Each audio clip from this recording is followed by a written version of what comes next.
Welcome back, everybody, to another RMP Draft Breakdown. I'm your host, LLCOOLBRAD. How are you guys doing today, man? If you have not already, please like and subscribe. Let me give you a quick little rundown about what this episode is going to be about. So let's get into it, man. So first off, I'm going to be introducing Evan Mobley and where stats from last season, kind of.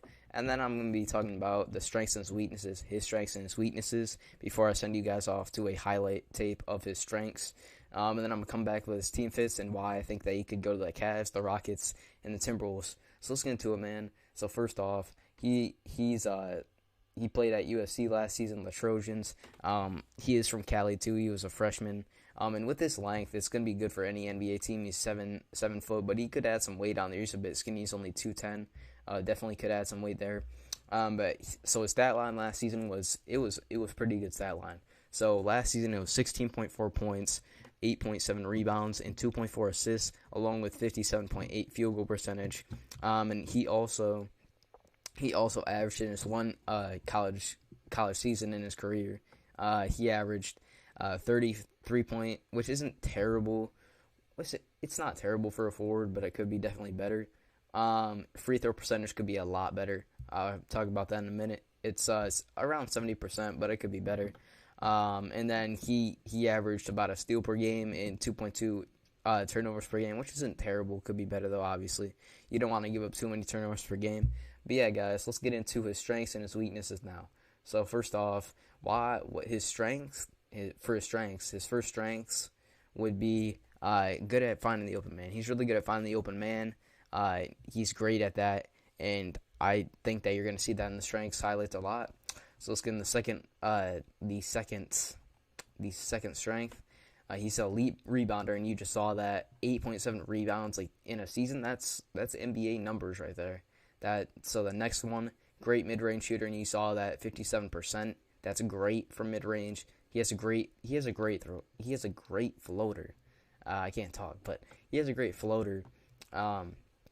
I saw that a lot when I was breaking down his strengths and his weaknesses. His floater was definitely like a huge money shot for him.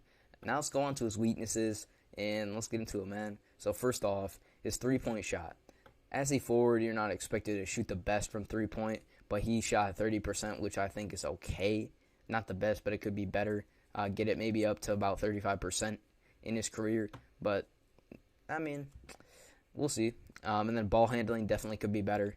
Ball handling could definitely be better because he had 2.2 turnovers last season. So that definitely could be better. And last but not least, his free throw shooting as a power forward, as a forward could be a lot better. Because he only shot like 70%, that could be a lot better. And now let me send you off to the strengths. To the strengths highlights, and then I'll come back with the team fits, guys. So let's get into it. Yesufu is on a nice run of 20-point games after 21 against Wichita State. He can do that, the big man, Evan Mobley. Point guard injured. Yesufu stepped into that spot. He's been brilliant. Brody goes to work and denied by Mobley. Brody gets it back, denied again. 2 blocks for Evan Mobley. All right, gives up a little LBs, but he makes it up for the long arms and great time. That's some outstanding freshmen. They have been playing so well that they can make a run, and playing well is Evan Mobley inside. Evan, it's a lot of exertion or effort. This is a simple backdoor cut. You're taller, longer, more athletic, able to catch, gather, and finish. Long and athletic USC defense. Noah Bauman getting his first run in the corner. There is Evan Mobley. Man, there's just so much to like about his game. Mobley, not only the Pac-12 Player of the Year as a freshman, he was the Defensive Player of the Year, the Freshman of the Year. And the floater won't go. 3:37 remaining in this first half. Yesufu on the move, dropping a shoulder, and Mobley denies. Excellent play to get him peeled back door, but guess what? Evan Mobley was right there to discourage that shot. And now the great work from Goodwin, receives it, and then the dive and finish. Both Goodwin and Mobley were around. He didn't rush himself, took his time. Poise, patience paid off. Wow, what a finish explosive to the basket. About this young man's talent. This is 7 feet, all of it. And this is why he reminds me so much of a young Chris Bosh. The body, he's a little bit taller, but the body is the same. The physical gifts and skills are the same. Last year had a couple of guards transfer as well. There's a scramble. There's Mobley. Springs free inside. Two-handed jam for the explosive Evan Mobley. Nice setup from Edie. Let's see. Easy when you can just throw it up to the rim. Mobley finishes. Let's see with a 3-0 lead. Garrett, keep it on the perimeter.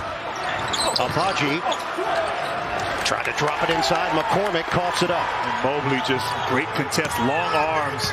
Weak side defense getting in there. One and done for Kansas. Rebound digged out by Peterson. Slam down. Highest percentage shot that you can find for Evan Mobley. 1 of 11. Abaji, the latest miss. Evan Mobley goes to work.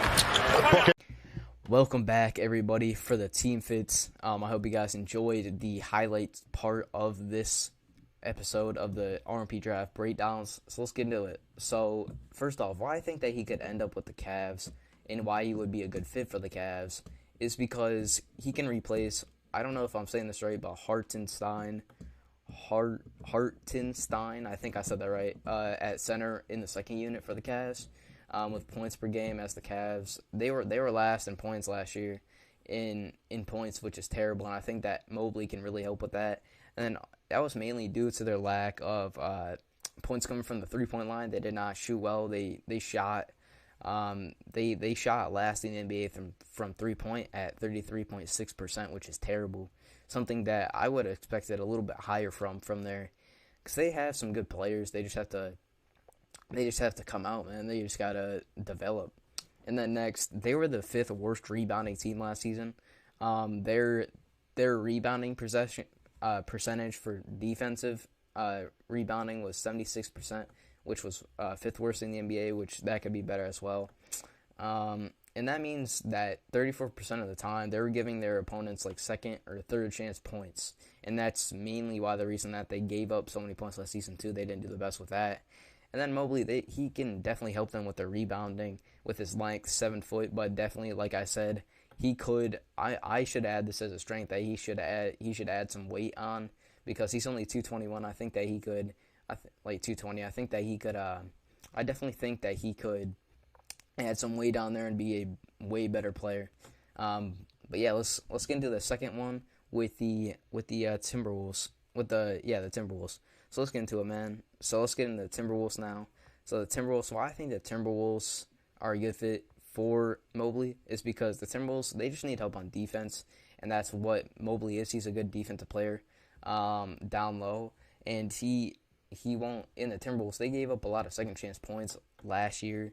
They gave up the most second chance points in the NBA last season, and they gave up the 10th most turnovers last season because they didn't have the best second unit, and I think that if they had Mobley, that could be different a lot. But yeah, and then last but not least, the Rockets. Well, I think that he could be a good fit for the Rockets is because on the defensive side of the ball, I don't even know what happened there. I don't even know how I was having like a seizure or something. I don't even know. But anyways, he could help them on the defensive side of the ball and not allow so many points per game because they were ranked 7th worst in the NBA in allowing points. They allowed the 7th most, basically. Mobley, he could help the Rockets with his excellent rebounding again.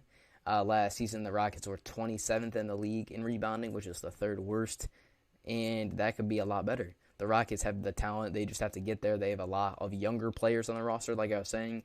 They just need those players to develop, like Kevin Porter. Dude, this guy is a certified. He's gonna be really good. Trust me, he's gonna be really good. He was really good last year. He's gonna be even better this season. Then they have Kelly Olynyk. He's gonna be really good. He got traded from the Heat. And then they have Jason Tate. I think that's how I say that, or it's Jason Tate. I don't know if I said that right, but you get what I'm talking about. Rockets fans and whoever's watching this, you get who I'm talking about.